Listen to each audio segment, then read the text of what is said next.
میرے آقا صلی اللہ علیہ وسلم فرماتے ہیں گم شدہ اونٹنی کے ملنے پر جیسے اس مسافر کو خوشی ہوئی، اس سے کئی زیادہ بڑھ کر کے رب تعالیٰ کو اس وقت خوشی ہوتی ہے جب ایک گنہگار بندہ واپس توبہ کر کے اس کی بارگاہ میں آتا ہے۔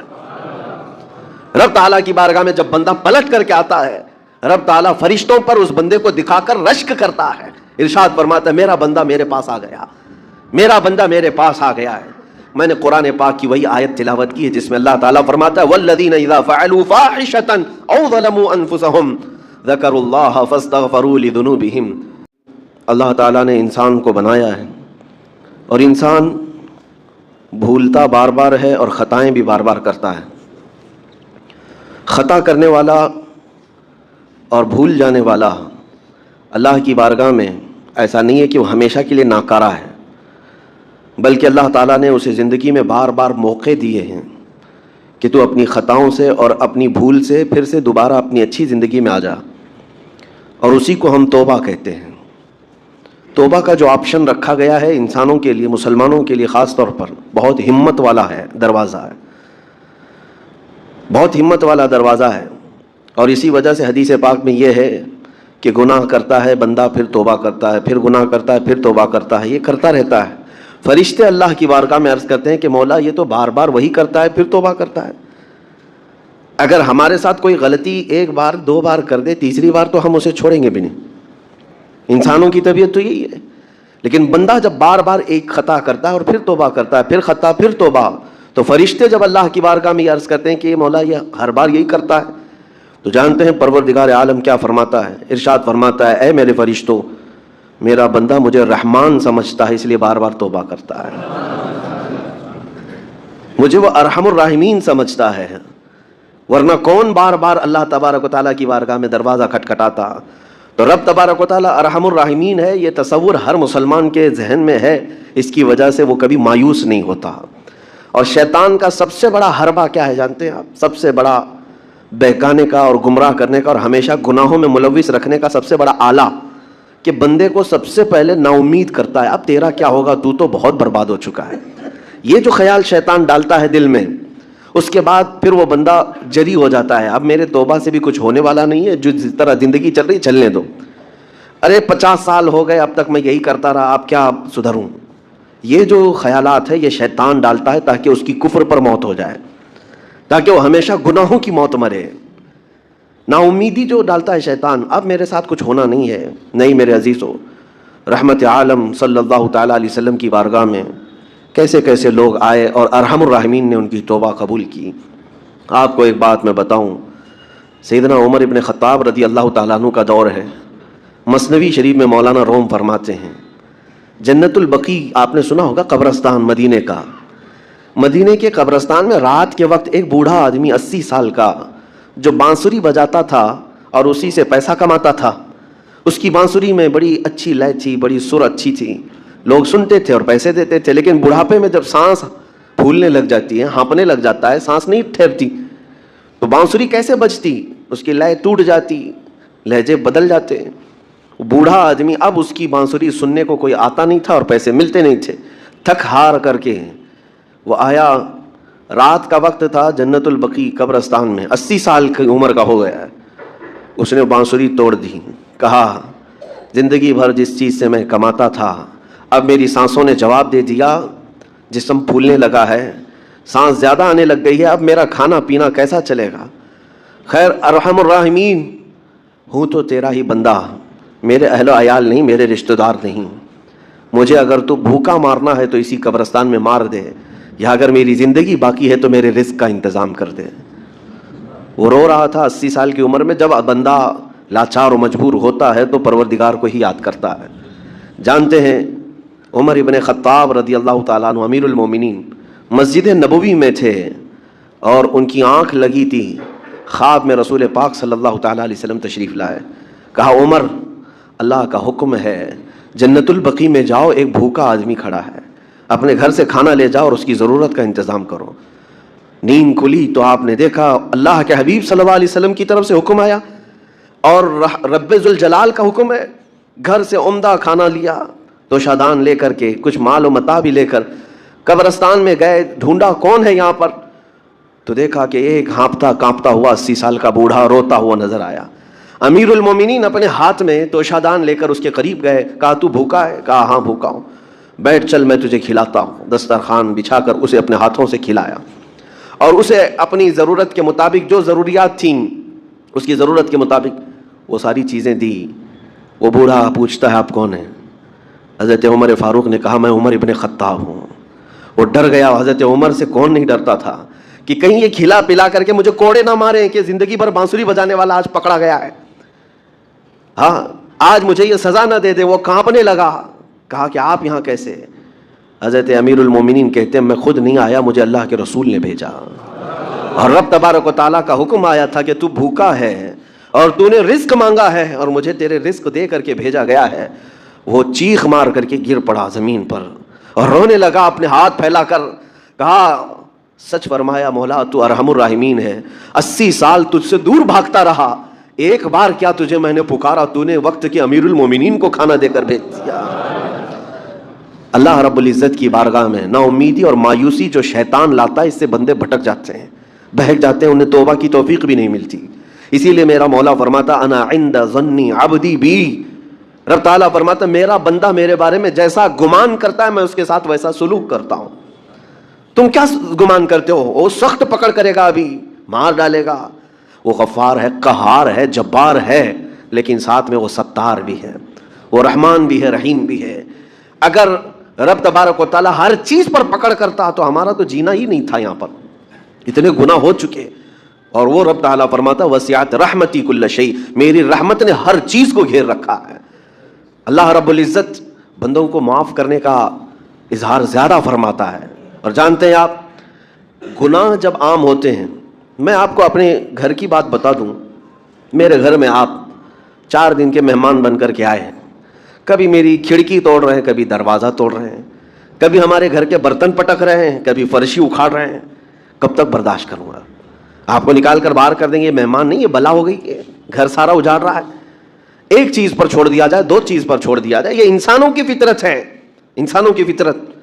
لیکن رب کائنات اپنی کائنات میں ہم بندوں کو اتارا ہے, ہم نے کیا نہیں بگاڑا؟ اپنے گناہوں سے اس کی زمین کو لال کر دیا. ہاں اس کی نافرمانی سے ہم نے اس کائنات کے رنگ کو بدل دیا. کھلے عام گناہ, ننگا پن, بے حیائی, عیاشی, سب کچھ ہوتا رہا. اس کی کائنات ہے, اس کی زمین ہے, اس کی سلطنت ہے. اور ان گناہوں کی وجہ سے جانتے ہیں آپ سمندر اللہ کی بارگاہ میں عرض کرتا ہے کہ مولا تو مجھے اجازت دے دے, میں ایسی طغیانی لاؤں گا کہ یہ سب ہلاک ہو جائیں گے. ہوائیں اللہ سے اجازت مانگتی ہیں تو مجھے شدت دے دے, میں اتنا تیز اڑاؤں گی کہ ان کے پرخ اڑ جائیں. لیکن جانتے ہو اللہ کی طرف سے جواب کیا آتا ہے؟ سمندر کو بھی رب تعالیٰ فرماتا ہے, ہواؤں کو بھی کہتا ہے رب تعالیٰ رک جاؤ, میں میرے بندوں کے انتظار میں ہوں, میرے بندوں کی توبہ کے انتظار میں ہوں کہ میرے بندے میرے پاس لوٹ آئیں گے. اسی لیے اللہ کے حبیب صلی اللہ تعالیٰ علیہ وسلم ارشاد فرماتے ہیں اللہ تعالیٰ کو سب سے زیادہ خوشی کس بات کی ہوتی ہے جانتے ہیں؟ رب تعالیٰ اپنے بندوں سے کب خوش ہوتا ہے؟ مثال دے کر کے میرے آقا نے فرمایا, مثال دے کر سمجھایا. صحرا میں, ڈیزرٹ میں ریتیلے میدان ہوتے ہیں, اس کا سفر بڑا ڈینجر ہوتا ہے. آج بھی ڈیزرٹ ہیں بہت سارے, سہارا ڈیزرٹ کا نام سنا ہوگا آپ نے. ہم گئے ہیں 200-250 کلومیٹر تک آپ چلتے رہو گاڑی, نہ ایک درخت نظر آتا ہے, نہ پہاڑ نظر آتا ہے, نہ گھر نظر آتا ہے, کچھ بھی نہیں. اس طرف میدان ریت کا اور آسمان لگا ہوا دکھتا ہے, ادھر بھی آسمان, تنہا ہم اکیلے نظر آتے رہتے ہیں. صحرا کا جو سفر ہوتا ہے بہت کٹھن ہوتا ہے. نبی پاک صلی اللہ تعالیٰ علیہ وسلم مثال دیتے ہوئے ارشاد فرماتے ایک بندہ اپنی اونٹنی لے کر, اس پہ ساز و سامان لے کر کھانے پینے کا صحرا کے سفر پر تھا, اور صحرا میں کھانا پانی بہت مقدار میں لی جاتی ہے کیونکہ کچھ ملتا نہیں, اور جلد سے جلد وہاں سے سفر گزار کر کے آنا. ایک بار اگر راستہ بھٹک گیا موت ہو جاتی ہے, وہاں پہ راستہ ملے گا نہیں. جس طرف بھی جاؤ تو لگے گا سیدھا ہی چل رہا ہوں, ڈائریکشن ہی نہیں پتا ہوتے صحرا میں. حضور پاک صلی اللہ علیہ وسلم فرماتے ہیں ایک بندہ صحرا کے سفر میں اپنی اونٹنی کے ساتھ ساز و سامان لے کر سفر پر تھا. بیچ راستے میں اسے نیند آئی, سویا, سو کر کے اٹھا تو دیکھا اس کی اونٹنی ساز و سامان کے ساتھ غائب ہے. صحرا میں, بیچ صحرا میں. اب جو سواری تھی وہ غائب ہے, کھانا پانی تھا وہ غائب ہے, کچھ نہیں ہے ساتھ میں. گھبرا گیا, پریشان ہوا, اپنی اونٹنی کو ڈھونڈتا ڈھونڈتا تھک گیا. کبھی ادھر کبھی ادھر, کبھی ادھر کبھی ادھر, ہر جگہ کہیں کوئی نشان نظر نہ آئے. اور جب سواری نہیں ہے تو اب کئی 100 کلومیٹر کا بغیر کھانے پینے کے کیسے سفر کرتا. تھک ہار کر کے دوسرا دن ہو کہ تیسرا دن ہو, ایک جگہ وہ بندہ سو گیا, پھر سے سو گیا, اب راستہ بھی نہیں ملتا. سویا تو نیند سے اٹھا جب تو دیکھا اس کی اونٹنی بھی موجود ہے, اس کا ساز و سامان بھی ہے. یہ مثال ہے, یہ مثال ہے. میرے آقا صلی اللہ علیہ وسلم صحابہ سے اب پوچھتے ہیں, اے میرے صحابہ بتاؤ اس بندے کو جو صحرا میں گمشدہ اونٹنی جس کی مل جائے اسے خوشی کتنی ہوگی؟ صحابہ کہتے ہیں یا رسول اللہ اس کی تو جان میں جان آ گئی ہوگی, کیونکہ وہ جانتے تھے صحرا کا سفر کیا ہوتا ہے. کہا سب سے زیادہ اسے خوشی ہوگی کہ اس کا کھویا ہوا سامان مل گیا, کھوئی ہوئی سواری مل گئی.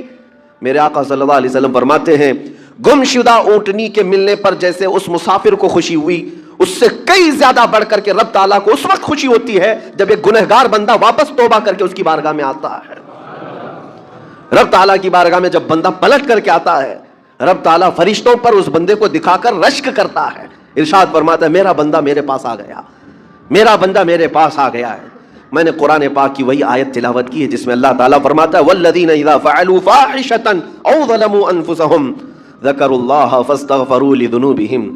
یہ چوتھے پارے کی آیت ہے. اللہ تعالیٰ فرماتا ہے وہ لوگ جنہوں نے برائی کر لی یا اپنی جان پر ظلم کیا یعنی گناہ کیا, پھر اللہ کو یاد کر لیا اور توبہ کر لیا. اللہ فرماتا ہے وَمَن يَغْفِرُ الذُّنُوبَ إِلَّا اللَّهُ, تو بتاؤ لوگوں اللہ کے علاوہ کون ہے بخشنے والا. لیکن شرط رب تعالیٰ یہ فرماتا وَلَمْ يُصِرُّوا عَلَى مَا فَعَلُوا وَهُمْ يَعْلَمُونَ. لیکن ایک بات ہے کہ وہ جس چیز سے توبہ کر کے آ رہے ہیں اس پر پھر مزید اصرار کر کے جمے نہ رہیں, چھوڑ دیں ایک بار, جان بوجھ کر کے پھر اس چیز پر نہ لگے رہیں. یہ آیت کب نازل ہوئی تھی میں آپ کو بتاؤں. دو صحابہ تھے, دونوں گہرے دوست تھے, بہت ہی گہرے دوست, مدینے کے رہنے والے. اس میں سے ایک صحابی تجارت کے لیے جا رہے تھے اور ان کے گھر بار میں ان کی بیوی تھی بس اور کچھ نہیں. تو اپنے دوست سے کہا کہ میں جا رہا ہوں, مجھے آنے میں تاخیر ہو سکتی ہے, میرے گھر پر اگر کبھی سودا سلف لانے کی ضرورت پیش آئی تو میری بیوی کو یہ پہنچا دینا ساز و سامان. یہ کہہ کر کے وہ تجارت پہ چلے گئے. جو دوست صحابی تھے, دیکھیں صحابہ کے بہت سارے کام امت کے لیے درس ہیں, قیامت تک آنے والے مسلمانوں کے لیے وہ مشعل راہ ہیں. تو وہ جو دوست صحابی تھے سودا سلف لے کر کے گھر جایا کرتے تھے اپنے دوست کی بیوی کو پہنچانے کے لیے. ایک دن ایسا ہوا کہ شیطان نے ورغلایا اور سودا سلف سامان لے کر گھر گئے. ان کی خاتون باہر آئی دوست کی, انہوں نے اس خاتون کا صرف ہاتھ پکڑ لیا, ہاتھ پکڑ لیا, اور وہ عورت چونکہ مدینے کی رہنے والی صحابیہ ہیں اپنا ہاتھ تو چھڑا لیا, لیکن وہ چیخ مار کر رونے لگی کہ جس پر میرے شوہر نے سب سے زیادہ اعتماد کیا, تم تو جگری دوست بھائی کی طرح تھے, ہاتھ کیسے بڑھا دیا. تو اس صحابی کو فوراً احساس ہو گیا کہ میں بہت بڑی خطا کر گیا, میرے بھائی اور میرے دوست کی امانت میں نے خیانت کر دیا, اس نے مجھ پر بھروسہ کیا تھا اور اس کی بیوی کا میں نے ہاتھ پکڑ لیا. بس اتنی سی بات تھی. وہ خاتون بھی رونے لگ گئی کہ میرے ساتھ کیا ہوا, یہ صحابی بھی رونے لگ گئے. احساس فوراً ہو گیا کہ میں نے غلط کیا ہے, سودا سلف لانے کے وقت مجھ سے غلطی ہو گئی, خطا ہو گئی. اب اس خطا کی وجہ سے وہ کرتے کیا, ان کو تو ڈر یہ تھا کہ میں اپنے دوست کو منہ دکھانے کے بھی قابل نہیں اور نہ ہی میں یہ چیز کسی کے سامنے ذکر کر سکتا ہوں, کیا کروں. تو مدینہ چھوڑ کر کے چلے گئے پہاڑیوں میں, اور بغیر کھانا پانی سب کچھ بھی نہیں تھا, پہاڑیوں کے بیچوں بیچ رہنے لگے اور صرف روتے تھے اور گر جاتے تھے, اور کمزوری آ گئی جسم میں, اٹھنے پھرنے کی بھی طاقت نہیں تھی. اب وہ دوست ان کے صحابی تجارت سے واپس آئے, گھر میں آتے ہی ان کی خاتون نے بتا دیا کیا معاملہ پیش آیا. وہ بہت جلال میں آئے اور کہا کہ میرا دل ٹوٹ گیا, آج میری کمر ٹوٹ گئی, جس کے ساتھ ہم نے پوری زندگی بتائی آج اس نے میری عورت کے ساتھ ایسا کیسے کیا. بہرحال انسان ہے, خطا ہوتی ہے, انسان ہے, بھولنا اور خطا کرنا اس کی عادت ہے. اب ان کو دل میں تو بہت تکلیف ہوئی, کروں کیا, لیکن وہ صحابی تھے, انہوں نے کہا یہ معاملہ سیدھے حضور پاک کی بارگاہ میں رکھتا ہوں. کہا کہ میں سزا دوں گا یا پھر جو ہے ان کے لیے جو قرار واقعی چیز ہوگی وہ دلا کر رہوں گا.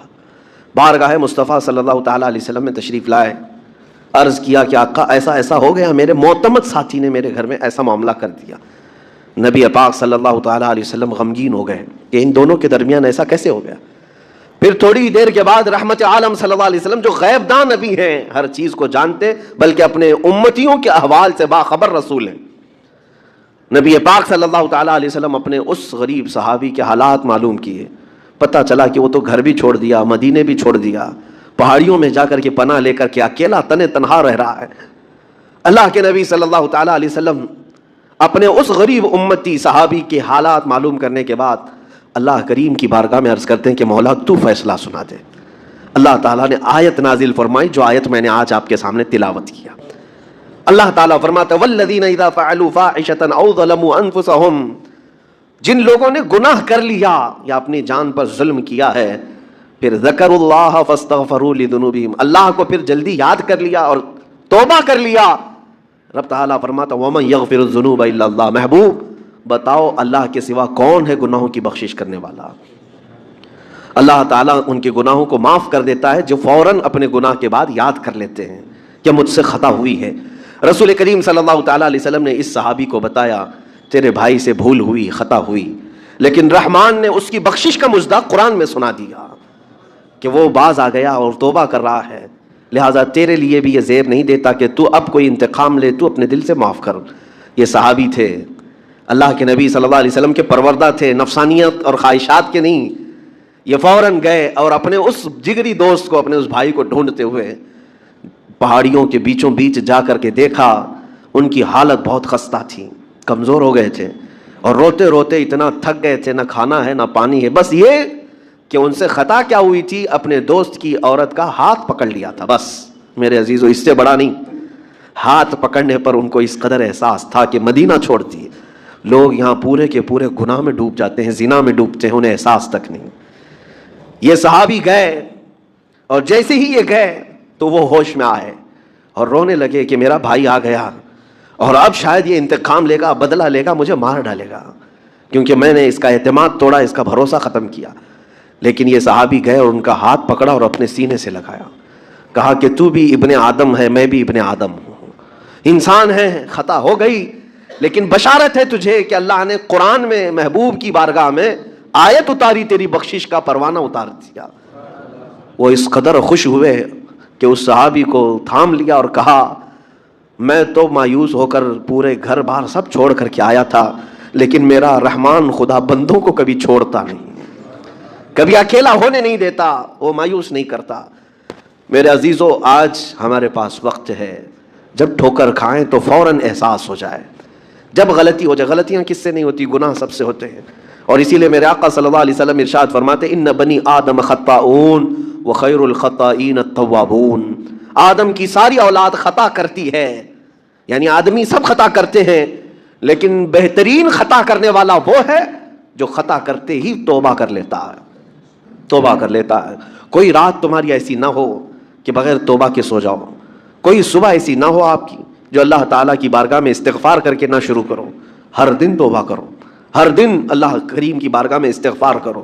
اور قرآن کی ایک آیت میں آپ کو یہ بھی بتا دوں, 9ویں پارے سورہ انفال کی آیت ہے. اللہ تعالیٰ فرماتا ہے وما کان اللہ لیعذبہم وانت فیہم وما کان اللہ معذبہم وہم یستغفرون. اللہ فرماتا ہے اس امت پر اللہ عذاب ویسا نازل نہیں کرے گا جیسے پہلی امتوں پر آتا تھا. اس کی وجہ یہ ہے, پہلی وجہ یہ ہے کہ ان کے بیچ میں میرا محبوب آرام کر رہا ہے, رسول پاک صلی اللہ علیہ وسلم. دوسری ایک وجہ رب تعالیٰ فرماتا ہے وما کان اللہ معذبہم وہم یستغفرون, جب تک لوگ اللہ کی بارگاہ میں استغفار کرتے رہیں گے, استغفر اللہ ربی من کل ذنب واتوب الیہ, جب تک استغفار کرتے رہیں گے, اللہ فرماتا ہے اس قوم پر اللہ عذاب نہیں نازل کرتا.